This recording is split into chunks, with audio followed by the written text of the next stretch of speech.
To student Telugu.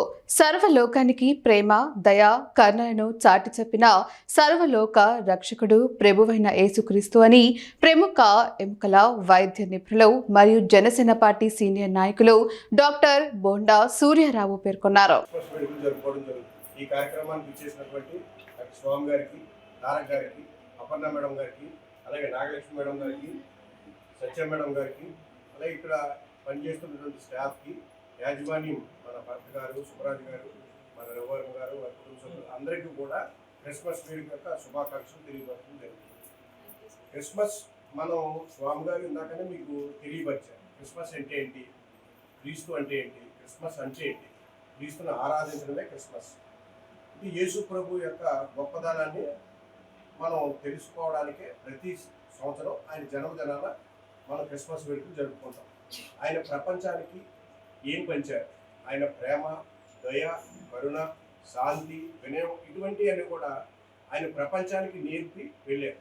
స్వామి గారు చెప్పినట్టుగా ఆయన ఎన్నో కష్టాలు పడి, ఎప్పుడూ కష్టాలు పడ్డారు. ఆయన కష్టాలు పడినా ఆయన ఎక్కడ జన్మించారు? వసూలపాకలో జన్మించారు. గొప్పగా ఏదో సన్రైజ్ హాస్పిటల్ ఏదో జన్మించడం కాకుండా ఆయన చాలా కష్టాలు పడుతూ ఒక మహానుభావుడు, ఒక దేవుడయ్యాడు, దేవుని బిడ్డ ఆయన.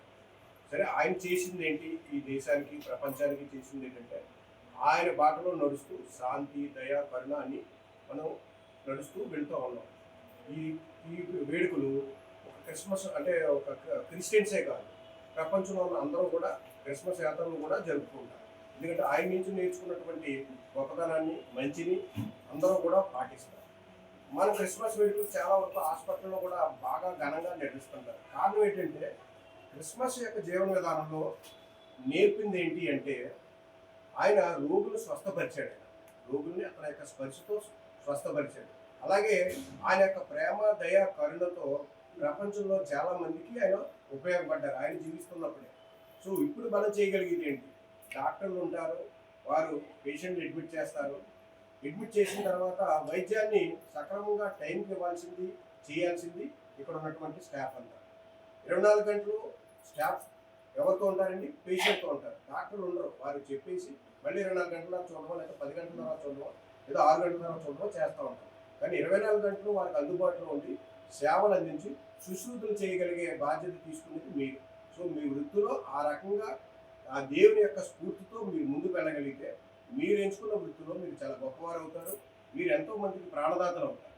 మీరు ఆ రకంగా మన సన్రైజ్ అనే హాస్పిటల్లో మరి గత 9 సంవత్సరాలుగా ఈ చుట్టుపక్కల గ్రామాల్లో ఉన్న వారికి, కాకినాడ సిటీలో ఉన్న వారికి వైద్య సేవలు అందిస్తూ మీ యొక్క సేవల్లో, డాక్టర్ల యొక్క ఉత్తమ సేవలు, మీ యొక్క ఉత్తమ సేవల్లో మరి హాస్పిటల్కి ఒక మంచి పేరు ప్రఖ్యాతులు వస్తూ ఈరోజు సన్రైజ్ అనగానే ఒక మంచి హాస్పిటల్, ఒక మంచి వైద్యం చేసే హాస్పిటల్ అనేలాగా తీసుకొచ్చినటువంటి ప్రతి ఒక్కరికి పేరు పేరున ధన్యవాదాలు తెలుపుకుంటూ కృతజ్ఞతలు. Thank you very much. అలాగే ఈ రోజున మా ఆవిడ కూడా ఇక్కడ రావడం జరిగింది. అంటే సన్రైజ్ స్టాఫ్ అందరినీ నేను చూడాలని ఆవిడ కూడా చూడడానికి జరిగింది, రావడం జరిగింది. ఏంటంటే మా అబ్బాయి పెళ్ళి అమెరికాలో జరిగింది. ఆగస్టు నెలలో మేము వెళ్ళలేకపోయాం. ఇండియా రావడానికి వీసా ప్రాబ్లమ్స్ అన్నా అదోనో ఇదోనో. సో అక్కడ మా కోడలైనటువంటి భువనేశ్వరికి, మా కళ్యాణ చక్రధారి మా చిన్నబ్బాయి, వారిద్దరూ కూడా డాక్టర్లుగా చదువుకున్నారు అక్కడ. వారికి ఘనంగా అక్కడ అమెరికాలో మా బామ్మర్ది అమ్మాయి సిరి, లక్ష్మీకళ, మా చిన్నమ్మగారి అమ్మాయి, వీళ్ళందరూ సమక్షంలో అక్కడ ఘనంగా వెంకటబాబు గుడి సన్నిధిలో పెళ్లి చేయడం జరిగింది.